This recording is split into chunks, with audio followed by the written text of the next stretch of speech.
Assalamualaikum warahmatullahi wabarakatuh. Alhamdulillahi ala ihsanih wa syukru lahu ala taufiqihi wa amtinanih. Wa asyhadu an la ilaha illallah ta'ziman li sya'nih. Wa asyhadu anna Muhammadan abduhu wa rasuluh ad-da'i ila ridwanih. Salawatu rabbi wa salamuhu alaihi wa ala alihi wa ashabihi ila yaumi liqa'i rabbih. Amma ba'd. Tidak ada kata yang pantas kita ucapkan melainkan rasa syukur kita kepada Allah Subhanahu wa taala yang masih sampai detik ini memberikan kita kenikmatan yang jikalau seorang hamba menghitung nikmat Allah Subhanahu wa taala, niscaya hamba tersebut tidak akan pernah bisa menghitungnya.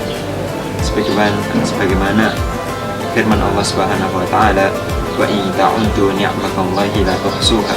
Dan jikalau engkau menghitung nikmat-nikmatku, kata Allah, niscaya engkau tidak akan pernah bisa menghitungnya. Salawat serta salam semoga tetap tercurahkan kepada junjungan kita, suri tauladan kita, Nabi Muhammad SAW, serta keluarganya, para sahabatnya, dan semoga terlimpah pula kepada kita. Allahumma amin.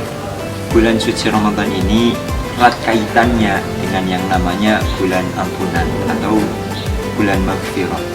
Karena setidaknya di dalam hadis itu terdapat tiga hadis yang redaksinya hampir-hampir mirip. Yang pertama yaitu man shoma ramadhana imanan wa ihtisaban ghufira lahu ma taqaddama min dhanbi.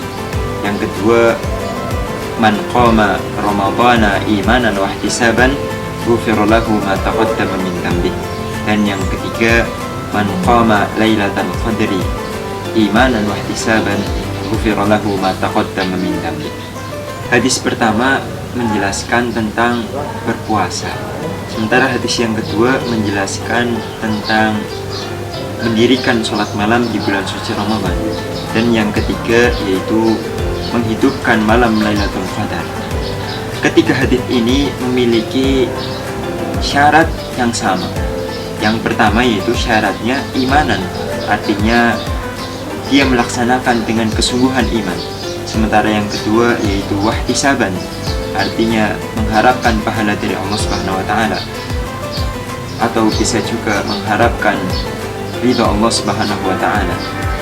Maka secara otomatis ketika dua syarat ini terpenuhi, maka secara otomatis balasan Allah Subhanahu wa taala, ghufira lahu ma taqaddama min dhanbi, maka dosa-dosanya yang telah lalu akan Allah ampuni jikalau dua syarat ini terpenuhi.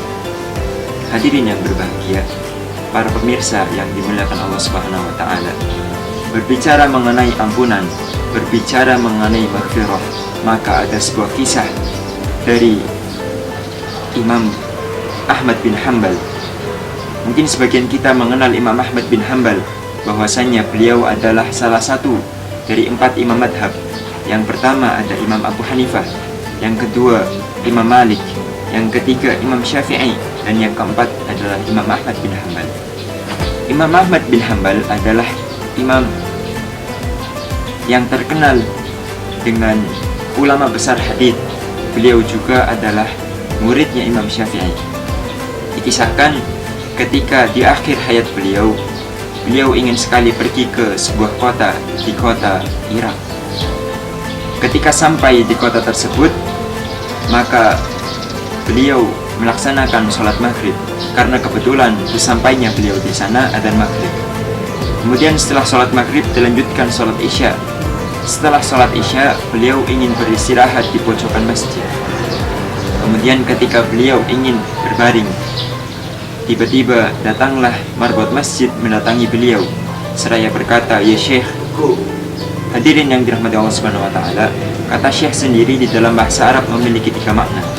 Yang pertama, syekhun berarti orang tua. Yang kedua, syekhun bermakna orang yang berilmu. Dan yang ketiga, syekh juga dapat diartikan sebagai seorang yang kaya. Ketika itu marbot masjid itu berkata, "Ya Syekh, sedang ngapain Anda?" Wahai orang tua, karena pada zaman dahulu marbot masjid ini belum mengenal siapa itu Imam Ahmad. Mungkin mengenal secara nama, akan tetapi belum pernah bertemu. Kemudian Imam Ahmad berkata, sesungguhnya saya musafir dan saya ingin beristirahat di sini sebentar. Kemudian marbot masjid itu berkata, ya Syekh, di sini tidak boleh beristirahat. Jika engkau ingin beristirahat maka keluarlah dari masjid ini. Kemudian Imam Ahmad pun di riwayat ini dikatakan didorong-dorong oleh marbot masjid tersebut. Kemudian ketika marbot masjid itu pergi, Imam Ahmad kembali ingin beristirahat di teras masjid. Kemudian ketika Imam Ahmad kembali ingin beristirahat, marbot masjid itu kembali lagi. Kemudian dia berkata, ya Syekh, ngapain lagi Anda di sini? Kemudian Imam Ahmad kembali berkata, saya musafir, perkenankan saya untuk beristirahat sebentar, besok pagi saya akan pergi dari sini. Kemudian karena keistiqomahan marbot masjid dan memang sudah peraturan di masjid tersebut bahwasanya tidak boleh beristirahat, maka di riwayat ini bahkan Imam Ahmad sampai didorong-dorong keluar dari masjid. Dan kebetulan di samping masjid tersebut ada toko penjual roti. Sampai akhirnya si penjual roti ini melihat bahwasanya ada seorang tua yang sedang didorong-dorong keluar dari masjid. Kemudian dipanggillah oleh penjual roti ini, ya Syekh, perkenankanlah ke tempatku. Kebetulan di dalam tempatku ada tempat untuk beristirahat. Kemudian tawaran tersebut diiyakan oleh Imam Ahmad bin Hanbal.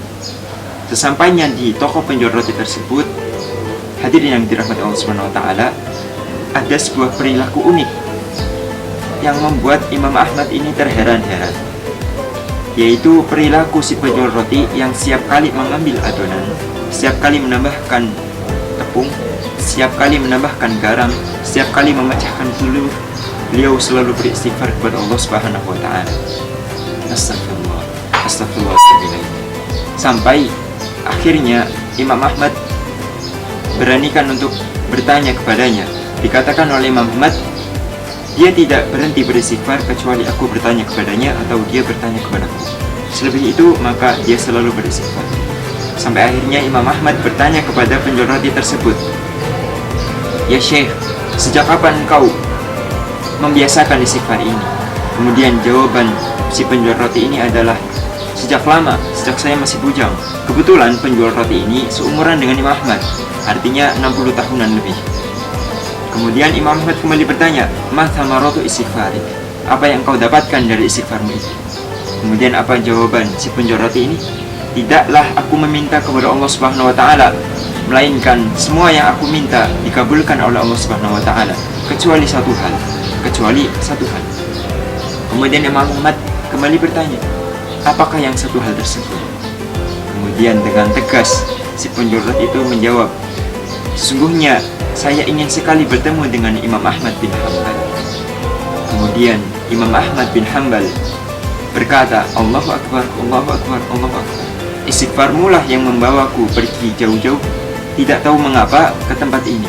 Istighfarmu lah yang membuat marbot masjid mendorong-dorongku keluar dari masjid. Istighfarmu lah yang membuatku pergi ke tempat praktekmu ini, karena aku adalah Imam Ahmad bin Hanbal. Bapak Ibu hadirin jamaah sekalian, dari kisah ini maka banyak sekali manfaat istighfar yang akan kita dapatkan. Biasanya seorang alim ulama kita mendatanginya, akan tetapi dengan istighfar Allah datangkan alim ulama ke tempat beliau. Maka sama seperti sabda Rasulullah SAW di dalam haditsnya yang diriwayatkan oleh Imam Bukhari, barang siapa yang mulazam istighfar, barang siapa yang rutin, yang selalu beristighfar, maka Allah akan keluarkan dia dari permasalahan hidupnya dan Allah akan berikan dia dari rezeki yang tidak disangka-sangka. Maka pada momentum Ramadan tahun ini, di tahun yang 1444 Hijriah atau 2023 ini, maka manfaatkanlah waktu kosong kita untuk senantiasa beristighfar kepada Allah Subhanahu wa taala, memanfaatkan waktu kita untuk meminta ampun kepada Allah Subhanahu wa taala, dan jangan sampai kita termasuk orang-orang yang merugi, yang dimana Rasulullah SAW menyindir orang-orang yang merugi ini di dalam haditsnya, raghima anfu rajulin, celakalah seseorang dakhala alaihi Ramadan, yang menyaksikan bulan suci Ramadan, yang bertemu dengan bulan suci Ramadan, thumman salakha, dan ketika bulan suci Ramadan itu pergi, qabla an yughfaralah, akan tetapi dosa-dosanya belum diampuni oleh Allah Subhanahu wa taala. Mungkin itu yang dapat kami sampaikan. Apabila ada kebenaran, itu murni datangnya dari Allah Subhanahu wa taala, dan apabila ada kesalahan, itu murni datangnya dari saya pribadi. Nasrun minallah wa qarib. Wassalamualaikum warahmatullahi wabarakatuh.